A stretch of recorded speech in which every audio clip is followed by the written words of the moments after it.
Last Handful of Clover, a novel by Wess Mongo Jolley, read by the author.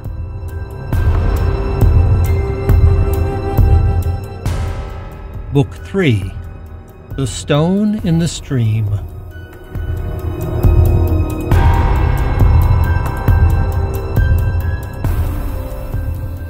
Chapter 53, The Stone in the Stream.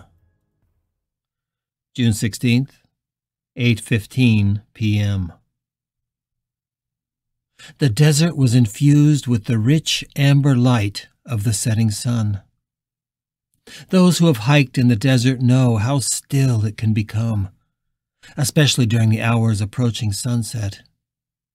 The birds have all roosted for the evening, and the insects have paused their buzzing, as if they are waiting for dusk to begin their endless mating dances. The sky has deepened into a richer shade of blue, impatient for the sun to finally sink over the horizon and for the stars to pierce the firmament. The stillness of an early evening in the desert can be filled with peace and harmony, a sense that the earth is pleased to have completed another cycle in its endless journey through space and time. When Richard and Billy arrived on the outskirts of Dugway, the first thing they saw was Carla's police cruiser, its lights rotating silently in the center of the road. Next to it was a large vehicle that looked like some kind of tank or heavy transport. Further down the road, a green Ford Escort reflected the light from the squad car in its windshield, as if it was catching the bloom of fireworks in the sky. Richard skidded to a halt next to the police car, and only then did he see the bodies. Billy gasped a tiny "oh" of surprise, breaking the surrounding silence. "Keith!" Richard gasped, diving toward the open rear doors of the police cruiser. Before he had even glanced inside, he knew he wouldn't find his husband there. But he hadn't been able to suppress a sliver of hope or prevent the stab of desperation that cut through him when he saw the car was empty. The passenger window was cracked and bloody, bowed out slightly as if it had been battered from the inside. "Pill," Richard thought. "Richard, look," Billy said, pointing in the driver's side door. Richard rushed around to look over the boy's shoulder. There, on the floor of the passenger side, was the tire iron that Howard had given Pill when they had left the house earlier that afternoon. It was bloody, but its very presence confirmed that Keith and Pill had indeed been in this car. Whirling around, Richard scanned the scene. There were bodies ahead, near the still smoldering guardhouse. They all appeared to be soldiers dressed in combat fatigues.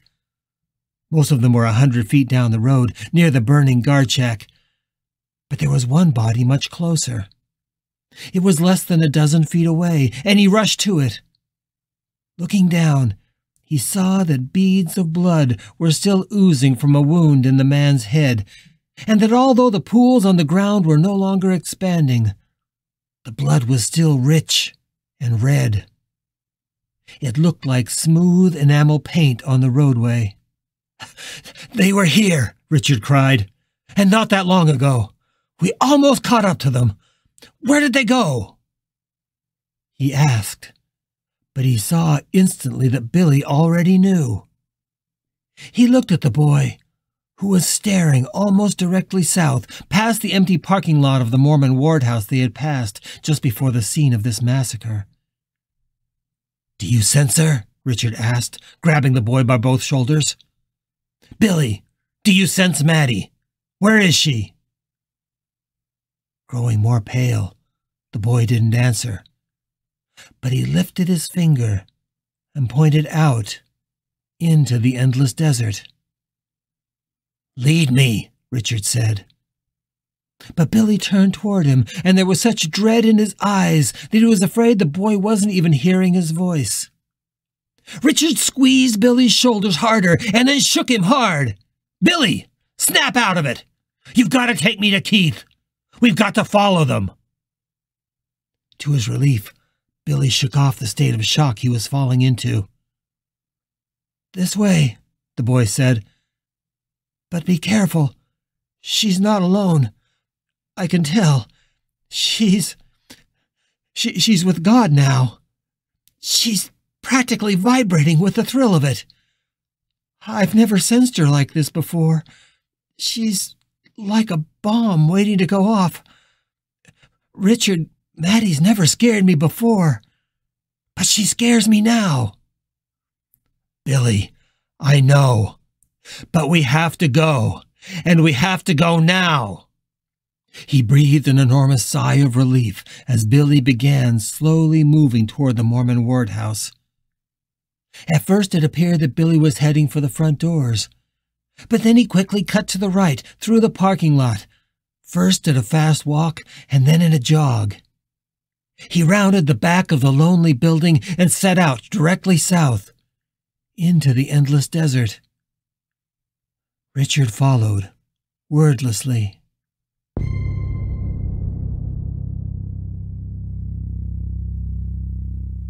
Even before they reached the stone in the stream, Richard recognized the place from his vision. Here were the hills he had seen the last time he had confronted Drouillard. The sand and the sagebrush looked the same. And as he cleared the lip of the wash itself, he looked down on a scene that had been burned into his memory. "This is the place. It was here that I stood before the Wanderer. It was here that I almost fooled him. But I don't think he'll be fooled so easily again." The tableau below broke his heart. The first person he saw was Drouillard himself, who was sitting on a large stone that was nearly waist-high. The old soldier had a gun in his hand, but his arms were crossed on his chest, as if he was bored and had become impatient, waiting for Richard to arrive. Pill was 6 feet in front of Drouillard. He was kneeling, rubbing his wrists, and glaring up at the man in front of him. Richard could see the silver glint of the handcuffs that had been removed from Pill, laying in the gravel of the wash. "Why isn't Pill attacking the son of a bitch?" Richard had time to think. But his question was answered instantly as he scanned the rest of the wash. A dozen yards behind Pill, on the far side of the wash, stood a soldier with a military-grade assault rifle. It was already lifted to the man's shoulder and trained directly at Pill. There was a tiny red dot of a laser sight that quivered on the back of Pill's shaggy head. "Richard, look," Billy whispered, pointing down the wash. There was a clump of brush there, hugging the slope of the wash on their side. Seated there, on a low, flat stone, was Keith. Richard's heart leapt, and he almost jumped into the ravine to run toward his lover, but then he saw that, standing directly behind him, was Carla Grayson. Her service weapon was directly against the back of Keith's head. "That's Maddie," Billy whispered, grabbing Richard's arm. "She's still in the cop." Richard was aware of the woman, but at that moment he couldn't look at anything except Keith. The man he loved was dirty and bloody, and his arms and shoulders were quivering from being wrenched backward and cuffed.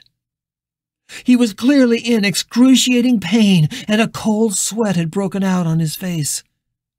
His eyes were squeezed tightly closed against the agony and the terror that he must be feeling. Worst of all, the bastards had ripped off his shirt and used it to gag him. While Maddie held the gun against his temple, she kept his head steady with a tight grip on the back of the gag. "Oh, baby bear," Richard groaned, and fell to his knees in the dirt at the top of the wash. He wanted to run to Keith, to find some way to cover up his naked chest. Keith had once told him of how he had grown up swimming with a t-shirt on because the other boys had made fun of his chest and belly. At that moment, Keith looked once again like a chubby little boy, ashamed of his body. A badly battered and horribly misused little boy who wanted nothing more than for his pain and humiliation to end. Richard wanted to rip that gun from Carla's hand and beat her to death with it. But he knew that was impossible. He could claw at it all he wanted, and it would have no effect. He could try to enter Carla's mind and wrestle the gun from her hand, but he didn't think he could do it quickly enough to prevent Maddie from pulling the trigger. He glanced back at Juilliard and considered trying to leap into him instead. But again, all it would take was a nod or a word from this creature, and both Pill and Keith would be dead.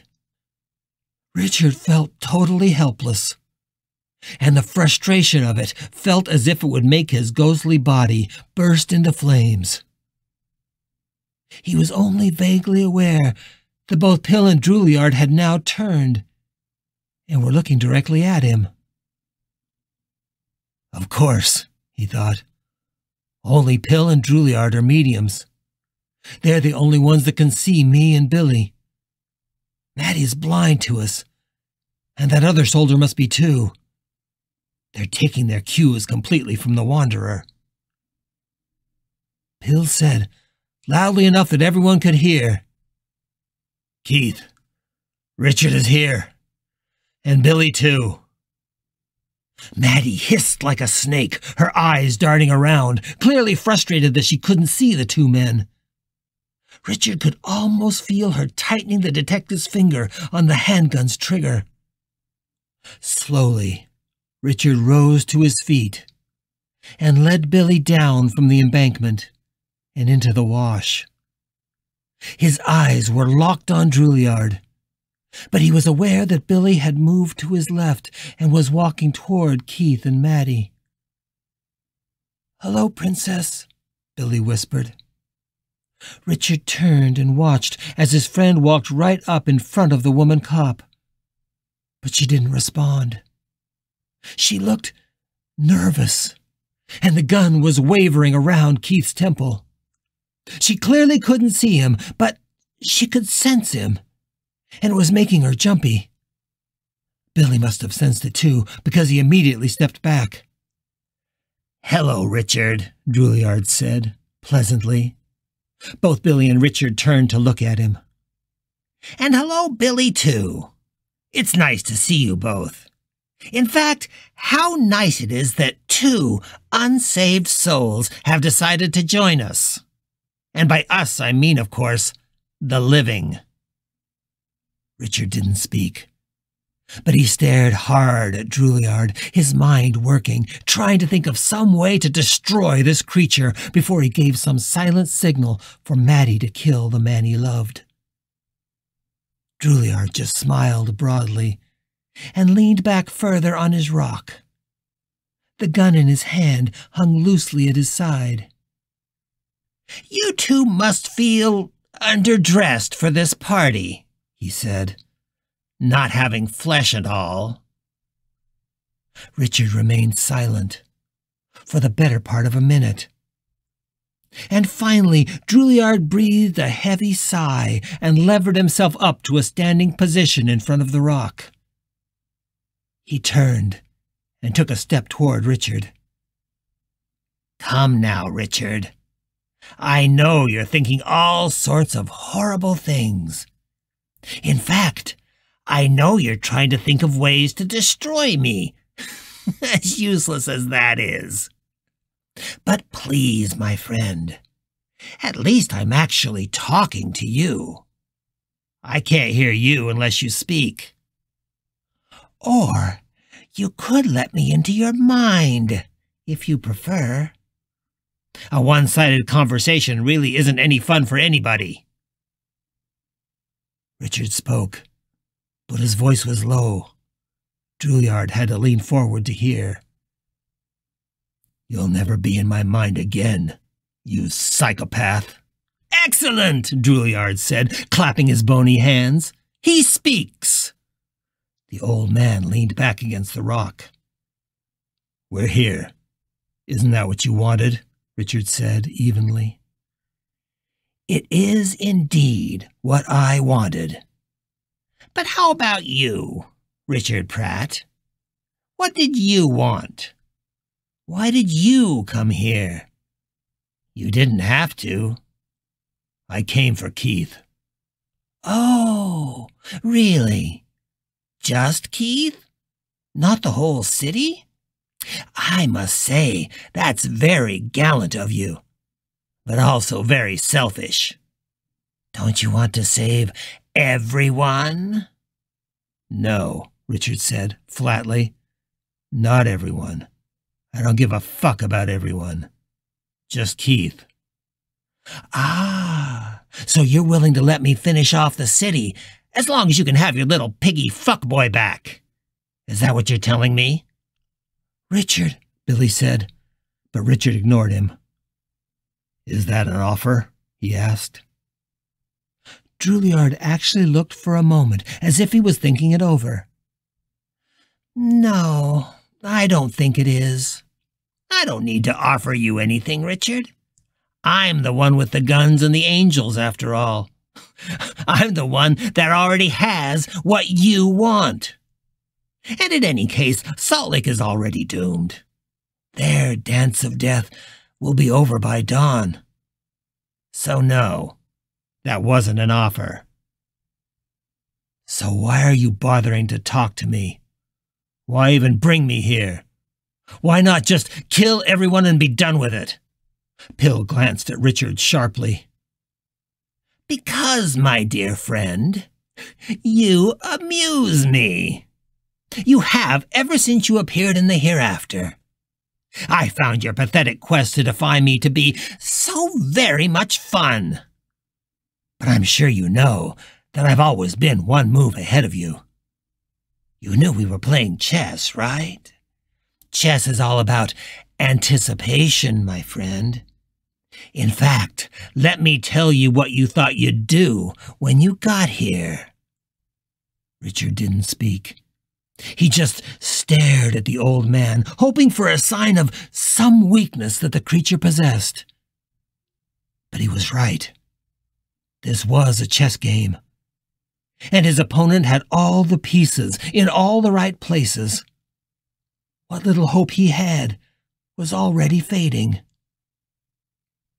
You came here with one intention, Juilliard continued.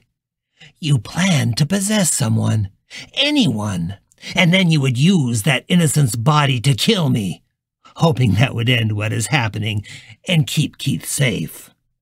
He laughed mockingly. It's not a bad plan. And I have to admit, I never thought you could learn to possess without my help. That alone makes you extraordinary. But you have no idea how futile your plan was, right from the beginning. And to prove it to you, I'm going to do nothing to prevent you from putting it into action. Right now. Juilliard pointed at Pill.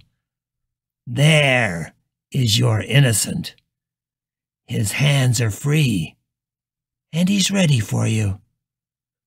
Use him. Possess him.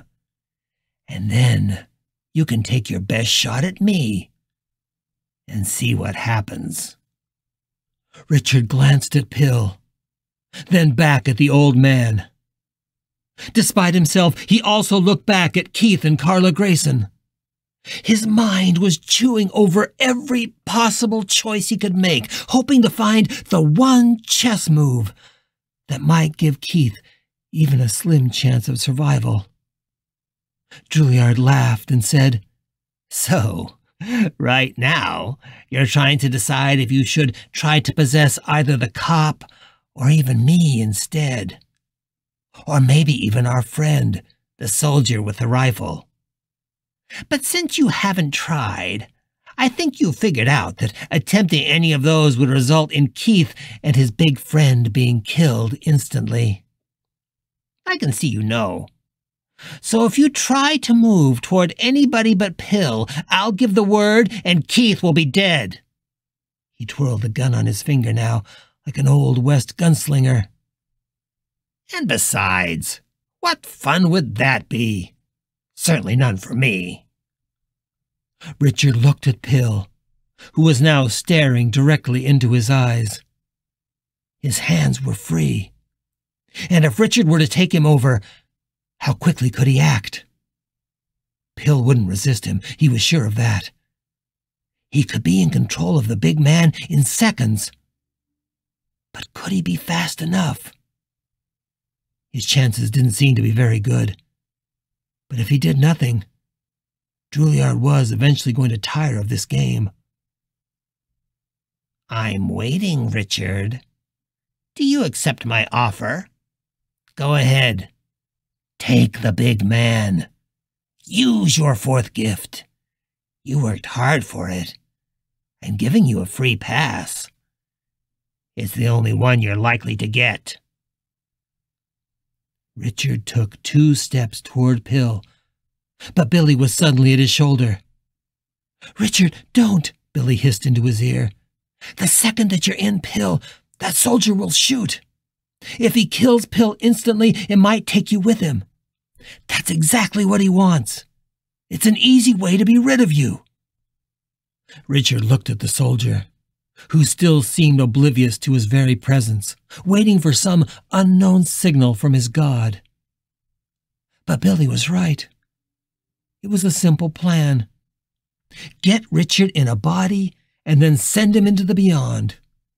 A bullet to Pill's head might carry him and Pill together into the void. He shuddered, thinking about the terror of that place. Going back there was the worst fate that he could imagine. And once he was gone, Deary would simply have Maddie execute Keith, too. Nothing he did would have had any meaning at all. His last hope was that at the end of this nightmare, Keith might survive and go on without him. Even if he himself was lost, there was nothing that mattered more than giving Keith the rest of his life. So, is that your plan? Richard asked, turning back to Juilliard, hoping to play for time. You want to get me in Pill so you can dispatch us both? Juilliard laughed and said, Yes, I could do that, Richard. But I'm old. And I'm perverse, so perhaps I have something else in mind. He walked up to within a single foot of Richard and looked him directly in the eyes. What if I told you I'm willing to give you everything you could dream of? That I'm willing not only to give you life, but I'm willing to give you Keith. It was the last thing Richard had expected to hear. How could you do that? He said, trying to fan the tiny spark of hope that Juilliard's words stirred in his heart. You've learned much about the rules of our world, Richard. But here is one thing you may not know. Are you aware that if the soul of the person you're possessing is lost, then you simply cannot leave that body, short of its death? A body needs a soul, Richard. And if there's none there to take it over, you can't leave it. The old man laughed, and there was a hint of pain and regret in the sound. It's simple. If you're the last one home, so to speak, the door out is locked. Richard spoke slowly, wanting to make sure he didn't say the wrong thing. I don't understand. Is that what happened to you? The old man looked confused for a minute, then smiled. Perhaps. It was so long ago. Was Jesus a man before God made him his son? Was that baby just a normal baby at first, and then the Holy Ghost went into him and ejected the innocent soul? Is that how he became God? How many angels can dance on the head of a pin? It's all philosophical claptrap, if you ask me, and not particularly interesting. But what about you, Richard? Would you like to become a god like me? I have it in my power to make you one. Don't believe him, Billy whispered. He lies. Do you think I'm lying, Richard? Juilliard asked. Richard paused for a moment, and without looking at Billy, he said, No, I don't. I think you're telling me the truth. A long time ago, I think you murdered someone to get the body you have now. Who was it? A young man? A boy? A baby even? Juilliard just smiled, but the twinkle had left his eyes. Whoever it was, you ejected his soul and stole his body.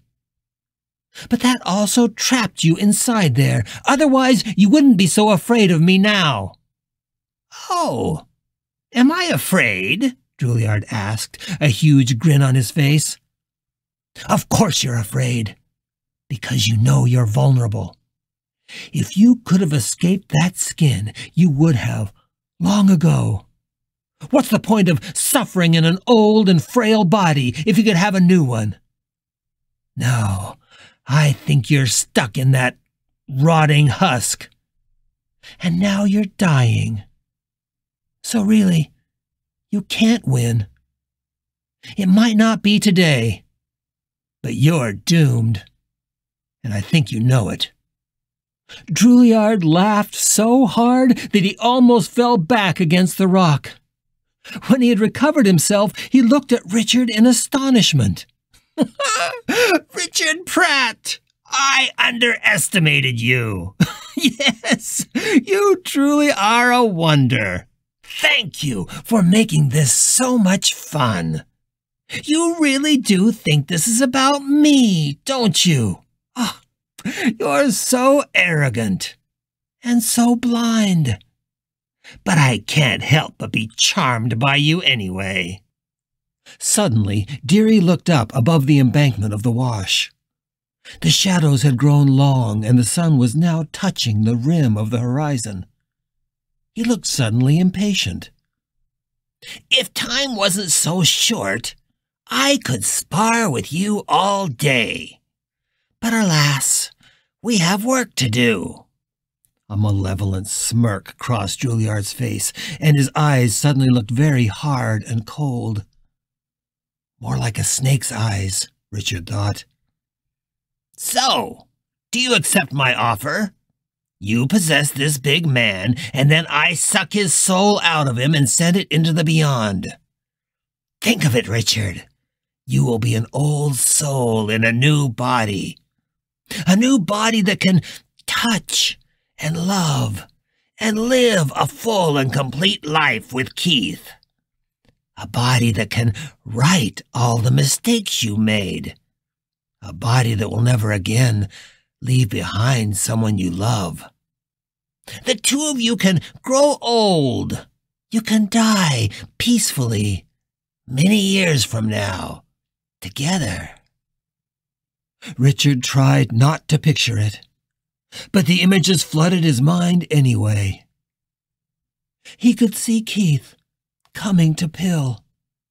He could imagine the big man's arms holding Keith's naked body. He could see those enormous hands, now his hands, as they touched and stroked and probed and made Keith whimper with desire.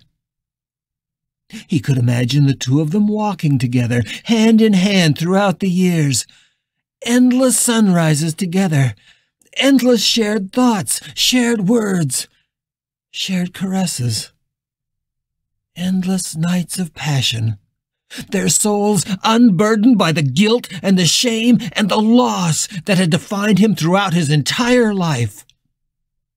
It was both so beautiful and so painful that Richard feared he would cry out. But instead, he just gritted his teeth and held George Drouillard's gaze. And he was barely aware that Billy had spoken. "And what about the city?" Billy asked.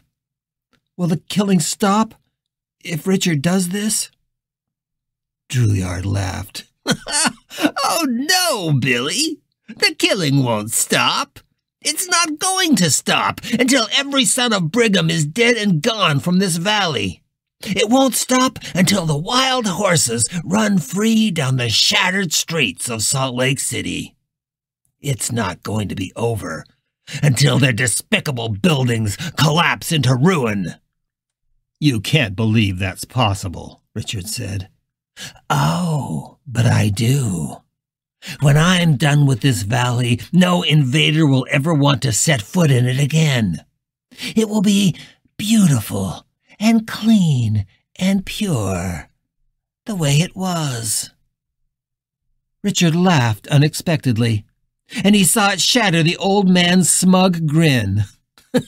"It would actually mean something if you really believed that. But you don't. I can see it in your eyes. This isn't about any noble restoration of justice. This is about hate and revenge. This is about your own pathetic, twisted soul. This is about you being very, very small, and in the scheme of things, rather irrelevant."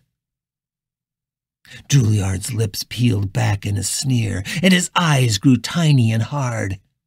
What Richard said had cut him close to home, and for a moment Richard was afraid he'd gone too far. "And what about your twisted and pathetic soul, Richard Pratt?" the old man spat. "You've betrayed and abandoned everyone you love. Have you forgotten what you did to Justin? Have you forgotten that you died and abandoned Keith, the one you say you love most of all? Is your twisted and pathetic soul ready to watch me kill him now? Are you ready to walk forever in this empty and devastated valley with only that memory to keep you company?" Richard turned and looked at Keith, who was now quietly sobbing with his head down.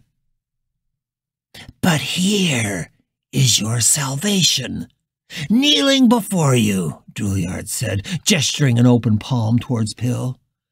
"A big, strong, healthy body.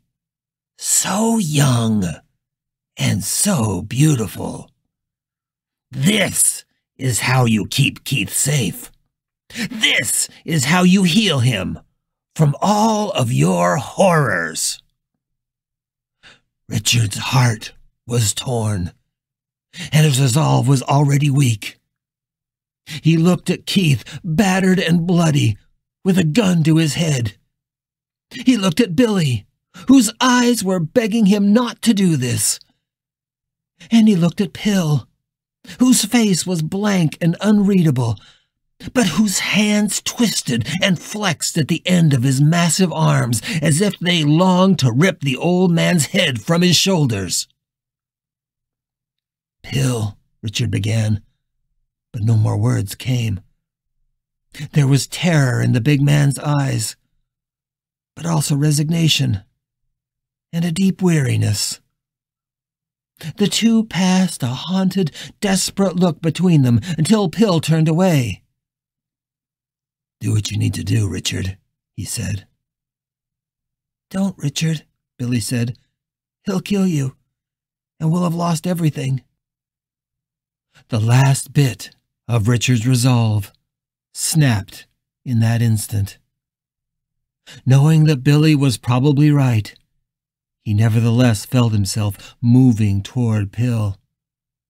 First a single step, and then another. Then he was running across the sand. "No!" Billy screamed, as Richard dove headfirst into the mind of Pill Kalani.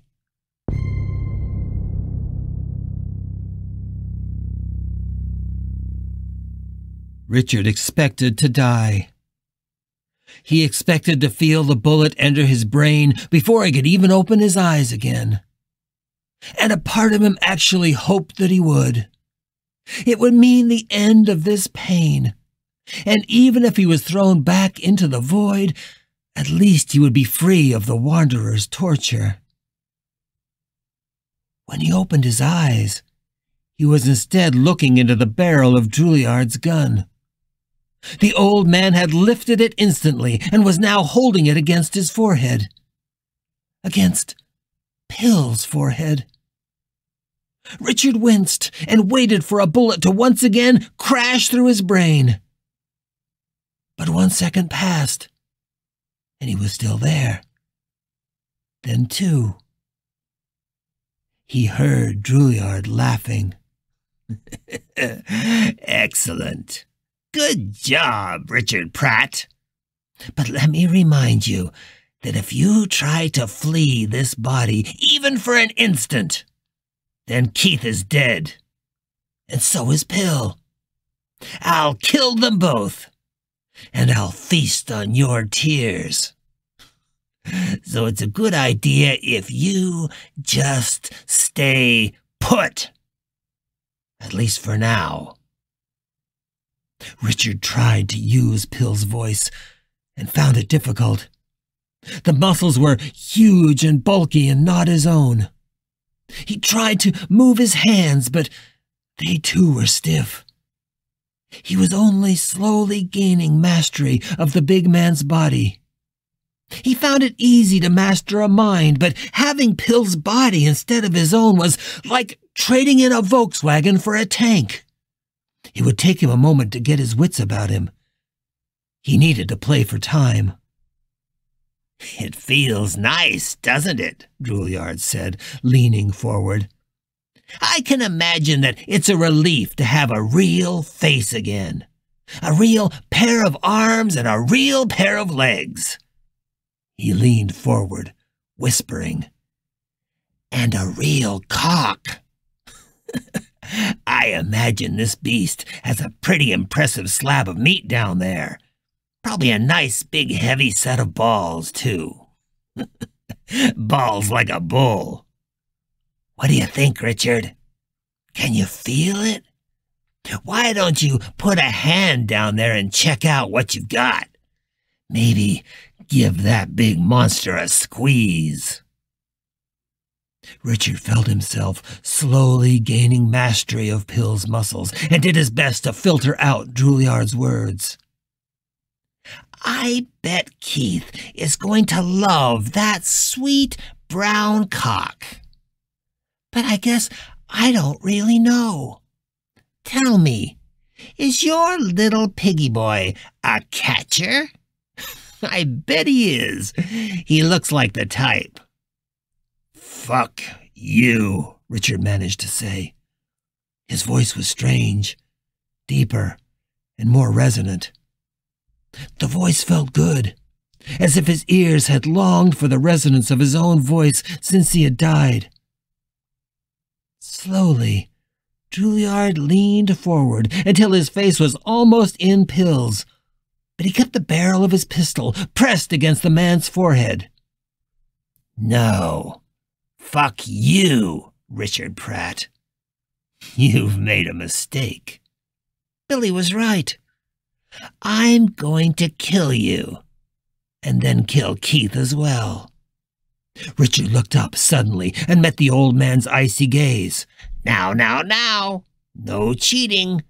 If you even try to come out of Pill, Keith dies. And I know that's not what you want. He twisted the barrel hard against Pill's forehead, and Richard felt a tiny drop of blood trickle between his eyebrows as the skin broke. After all, I may still spare him. There's always a chance. Perhaps I will kill you, and then spare Keith just because it amuses me. Do you think I'll do that? Or should I send him to the ocean of God, too? He was whispering in Pill's ear now, so close that only the two of them could hear. No, I don't think so. You and I both know that there is no ocean of God. And we both know that there isn't even a God, Richard. There is only the void. There is only terror and loss and fear and suffering that goes on forever and ever. You dared to challenge me, so I'm going to send you back into that nothingness. The only question now is..." The old man actually licked Pill's cheek, as if he longed for the sweat or the blood that lingered there. "Do I send you back there to contemplate for eternity how you were not able to save Keith any more than you were able to save Justin? Should I kill Keith first and let you watch? Or do I send you back for an eternity of never knowing?" He stood up straight and laughed. "It amuses me to be unsure which I'm going to do. Maybe I should toss a coin." To Richard's amazement, the old man actually took a coin from his pocket and flipped it into the air. They both watched it fall at Pill's knees, and they both looked down at it, lying in the dust. "Heads, Richard. I guess you'll never know," Drouillard said. He put the gun to Pill's forehead, and Richard watched as the man's finger tightened on the trigger. Richard expected the gunshot, but he refused to close his eyes. He stared up, unblinking, into the old man's grinning face. "If he's going to send me back into the void, I want him to remember the purity of my hate," he thought. "Let that be the last memory of me he has." But in that instant, movement on the edge of the wash drew his attention. Perhaps it was just the glancing of the last rays of the setting sun, but Richard was sure he saw a shape standing there, silhouetted in the glare. And then, without warning, an actual shadow cast itself down into the wash and over the figures of Drouillard and Richard. Both of them turned their heads to see, and Richard squinted, trying to make sense of the glowing shape that was eclipsing the setting sun. The glow caught something dark, something spinning, that was flying through the air. For a moment, Richard thought it looked like a black and silver bird taking flight from a tree that was hiding the sun. But the fluttering object flew faster than any bird, and it was heading directly toward them. "No, that isn't a bird," Richard thought, in the instant before it struck. "But why does it look so familiar?" The whirling black thing struck Drouillard's arm below the elbow, and struck it hard. The old man had already begun pulling the trigger, but the impact knocked his hand to the side. His muscles spasmed and the gun fired. The explosion, inches from Richard's face, blinded and deafened him for a moment, and he felt the bullet graze his hairline as it flew off and to his left. Drouillard screamed out in pain, grasping his forearm where the object had struck. Richard looked down and saw the thing on the ground. It's Howard's tire iron. In that instant, more shots rang out. Automatic rifle fire tore into the embankment to Richard's right.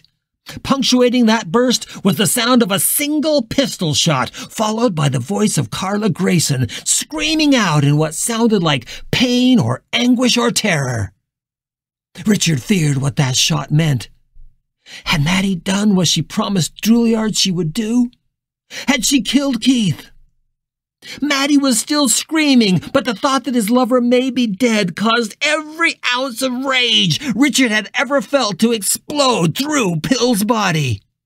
Both men were consumed with a single purpose now, and even Keith's fate was pushed out by their fury.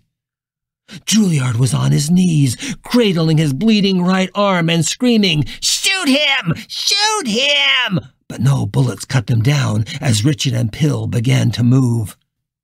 They stood up, a huge, terrifying figure. Drouillard went pale with shock. Richard and Pill grabbed the old man's wrist, still holding the gun, and they squeezed. The old man's wrist cracked so loudly it sounded like another pistol shot, and the gun fell from his grip. Their eyes didn't stray from the man's twisted face. Drouillard tried to pull away, but stumbled and fell to the sand. He was a small, gray, frail old man, and the 400 pounds of Pill Kalani's body rose above him, relentlessly and without a word. Their eyes remained locked as Pill's huge hands closed around Drouillard's skull and began to squeeze. The Wanderer screamed. And then Richard Pratt was inside of Sutton Deary.